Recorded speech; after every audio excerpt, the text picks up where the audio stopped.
Mesdames et messieurs, bienvenue dans cette nouvelle vidéo. Aujourd'hui, on va parler d'un sujet assez précis qui est le Graha Yuda. Le Graha Yuda, Graha signifiant significateur, signifiant saisisseur. Le Graha, ce sont les planètes. Les planètes qui, en astrologie védique, sont au nombre de 9, le septénaire, c'est-à-dire la Lune, Mercure, Vénus, Soleil, Mars, Jupiter, Saturne, plus les deux nœuds lunaires que sont Rahu le nœud nord et Ketu le nœud sud.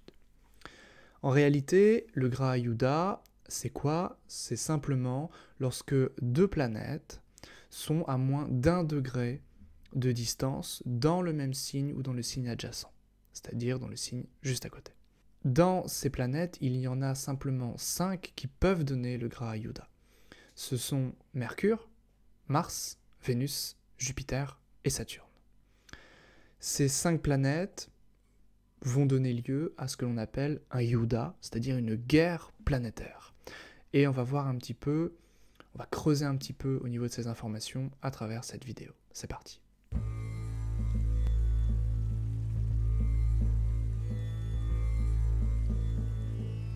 Avant de commencer, si vous voulez débuter l'astrologie indienne, vous pouvez cliquer sur le premier lien en description pour recevoir une formation gratuite. Lorsque vous vous inscrirez, eh bien vous recevrez des mails chaque semaine en vue d'améliorer votre apprentissage également de l'astrologie. C'est gratuit, vous pouvez y accéder en cliquant sur le lien. Et puis, vous verrez d'autres liens en description pour rejoindre l'académie, pour recevoir le journal des astrologues numéro 1, et pour rejoindre également le Patreon pour 9 € par mois. Vous aurez du contenu régulier chaque semaine et également l'accès à une formation gratuite pour les 10 premiers inscrits.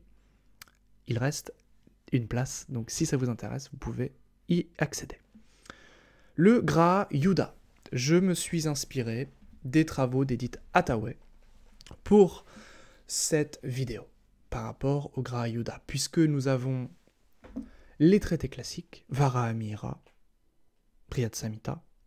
Nous avons les traités astronomiques hindous, Surya Siddhanta principalement, qui vont nous parler effectivement des Yudas, des guerres planétaires.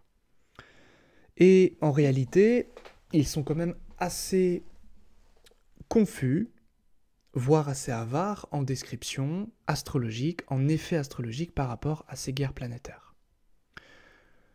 Du coup, Hathaway a fait un travail de recherche sur différents thèmes et ça a donné plusieurs configurations possibles et elle en est arrivée à une méthode qui est cohérente avec les traités classiques et qui va beaucoup plus loin.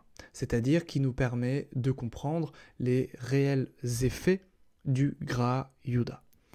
Dans un Yuda, nous avons un vainqueur et un vaincu.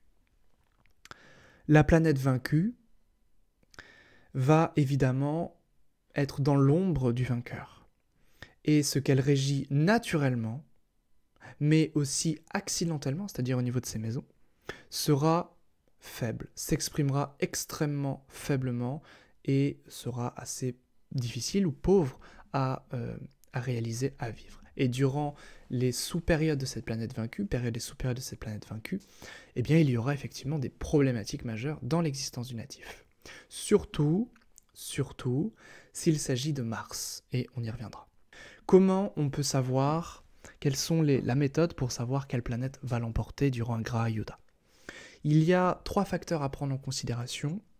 Le premier facteur, ça va être au niveau de la grosseur de la planète, au niveau de sa grandeur, de sa grosseur.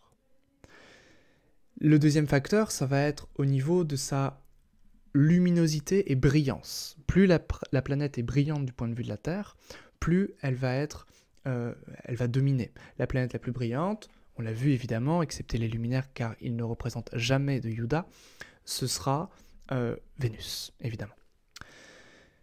Et puis il y a également la célérité, c'est-à-dire la vitesse de la planète, la vitesse de rotation de la planète. Où ici, Mercure, on y reviendra, sera intéressante. Donc ici, au niveau de l'ordre des planètes, la plupart du temps, Saturne va l'emporter dans ces guerres planétaires. Pourquoi? Parce que Saturne a des anneaux. Et les anneaux, en comptant bien sûr les anneaux, Saturne l'emporte sur Jupiter. Donc Saturne va l'emporter sur toutes les planètes, la plupart du temps. Également, Jupiter donc est la planète évidemment gourou, lourde, grosse, qui signifie ça en sanskrit.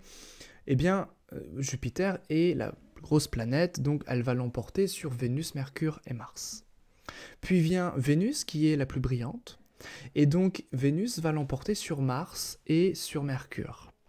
Puis Mercure, qui, justement, en parlant de la vitesse de rotation, est plus rapide que Mars, eh bien Mercure va l'emporter sur Mars. Donc Mars est toujours dans la défaite. Ce qui est un comble, une ironie pour l'astre, qui représente symboliquement la guerre.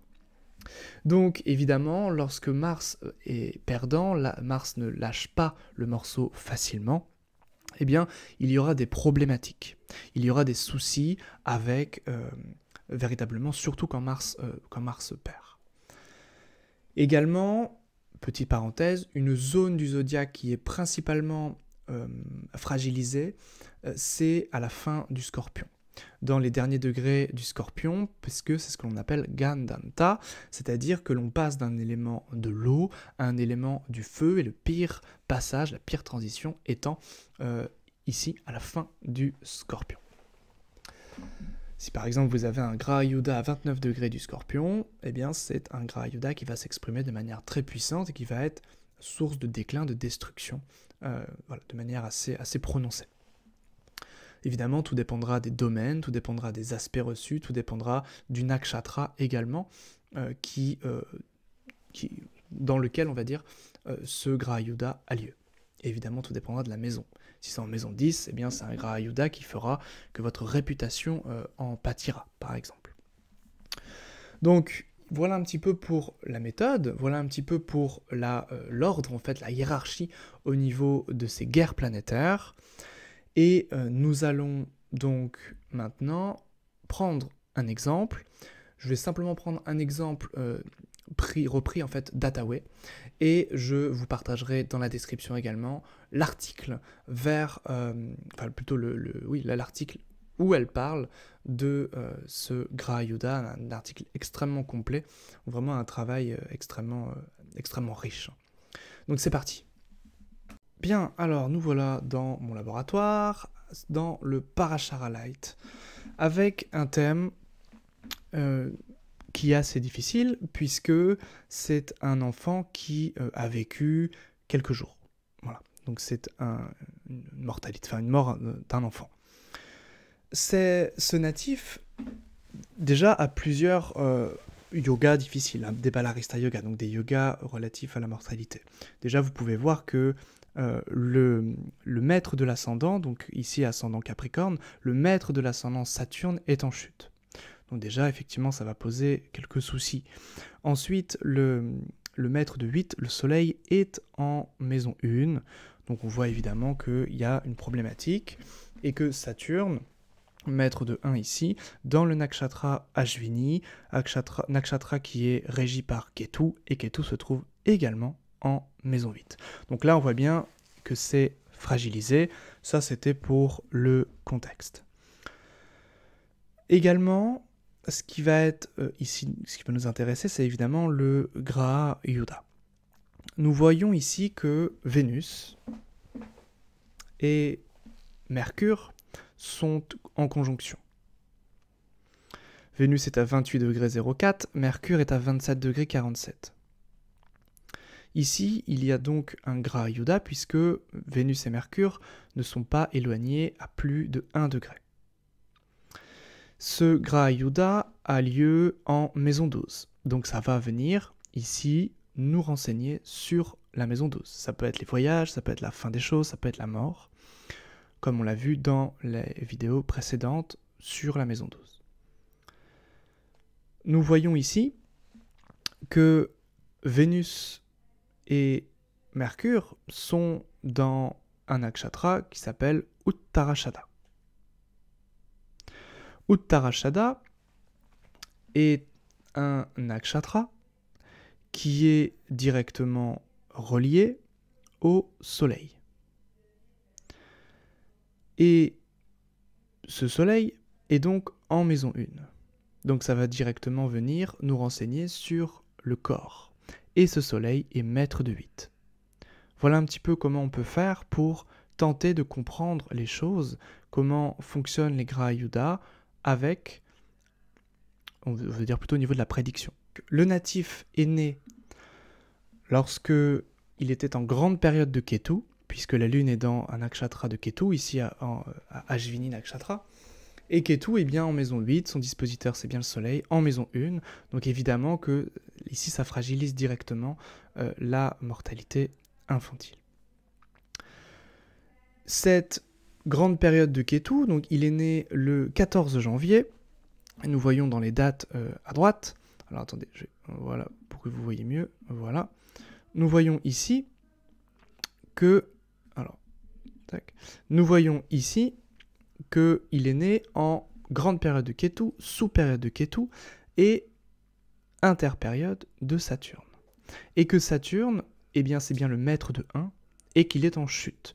Donc ici, il y a bien un rapport entre la mort et le natif, puisque Saturne touche directement le natif lui-même puisqu'il est maître de la maison 1. Eh bien, le natif, durant le premier jour donc de Ketu Mercure, c'est-à-dire le 4 février, est décédé. Donc, lorsque la planète vaincue, ici Mercure, nous avons vu que Vénus l'emportait sur Mercure puisqu'elle était plus brillante. Donc Mercure effectivement est faible. Mercure est maître de 9, donc elle ne va pas soutenir le natif. Puisque nous avons vu que les planètes vaincues, ce qu'elles régissaient naturellement et accidentellement, étaient tues, étaient vaincues, étaient très faibles. Et ici, eh bien, la maison 9, donc la chance, la protection divine, n'est pas avec le natif. Et Mercure signe la peau. Et ce natif est né avec un problème de peau. Donc il n'avait pas de peau en fait au niveau de la moelle épinière. Donc voilà, quelque chose de très grave. Et effectivement, c'est Mercure ici, faible, vaincu par le Graha Yuddha de Vénus qui ici l'emporte.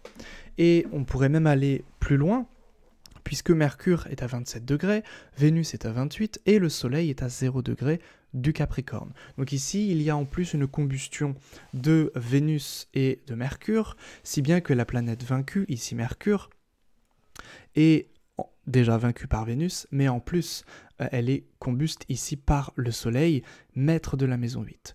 Donc ici, il y a vraiment des grosses difficultés, une impossibilité ici de faire quelque chose. Alors les médecins avaient plus ou moins le choix, soit ils faisaient une intervention dangereuse avec risque par la suite, soit rien, et puis c'était la fin du natif, si je puis dire, et c'est ce qui s'est passé. Donc voilà un petit peu comment on peut faire avec un exemple, pas très joyeux, mais très parlant au niveau de la mortalité infantile ici, plutôt à cause du Graha Yuddha.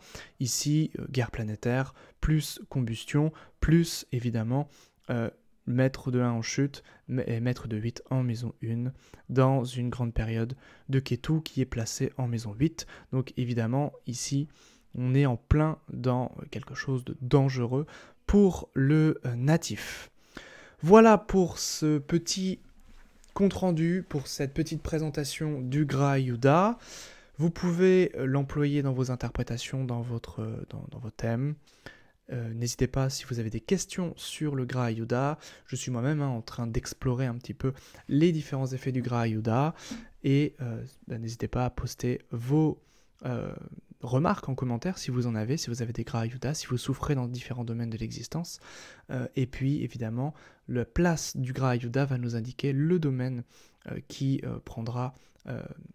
sera concerné, on va dire, par la difficulté de ce Graha Yuddha, de cette guerre planétaire. Encore une fois, si vous désirez aller beaucoup plus loin en astrologie, les liens sont en description. Si vous désirez débuter l'astrologie également, Merci à tous pour votre écoute, pour votre attention. On se retrouve bientôt pour une prochaine vidéo. Bye bye.